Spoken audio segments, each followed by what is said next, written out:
Good morning and welcome to this Friday edition of BHC Today. You may remember the Broadway musical called Newsies. It was on Broadway. Lisa and I saw the movie last week. It's a heartwarming story about a band of young boys living on the streets in New York City. They lived in a place like a Bowery or a refuge, and they didn't have homes. Most of them were orphans or they had runaways and probably outskirts with the law. And they made a living by selling the newspapers.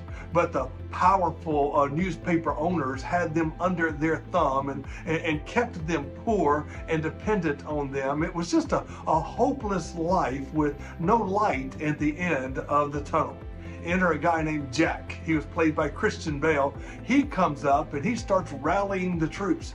He sees potential in them and he tells them that they can do more with their life and they deserve more. And he rallies the troops, and the Newsies stand up against the power brokers of New York City.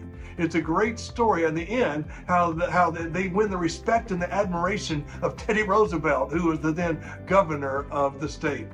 There's a similar story in the Bible in 1 Samuel chapter 22. It's a place, not New York City, it's called the Cave of Adullam.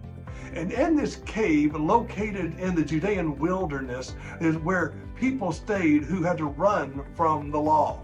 Maybe they were outcast of society. Maybe they had debts they could not pay.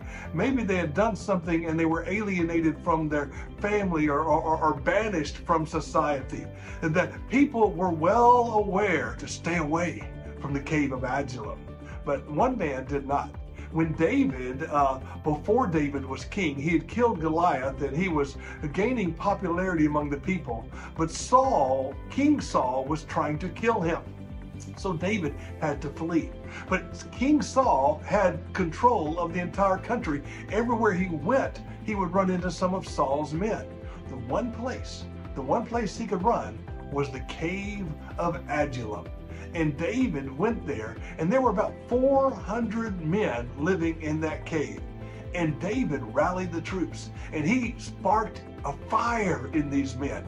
He made them believe in themselves, and they became part of his army, and David became their leader. And it all happened when David believed in them, and they stood up and started believing they could do great things in life. And these outcasts of society, these people who weren't welcome in the villages, are known as the mighty men of God. And it all happened when David believed in them. Think about your life when you were down, when you were out, when you felt like you were lost and wandering aimlessly. Who believed in you? Who was the Jack, or who was the David who saw potential in you? Aren't you grateful for them? Do you thank God for people who gave you a chance, who believed in you and encouraged you? Well, I want to turn the tables today. Think about someone you know today who could use some encouragement.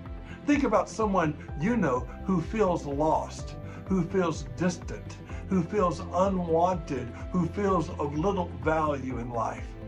Could you be a David to them? Could you love them and encourage them and pick them up and build them up and let them know that God loves them and God has a plan for them? Who knows what could happen when you believe in someone else? Just like someone believed in you, could you believe in someone else? You could turn someone who's living in the cave of Adullam to a mighty man of God.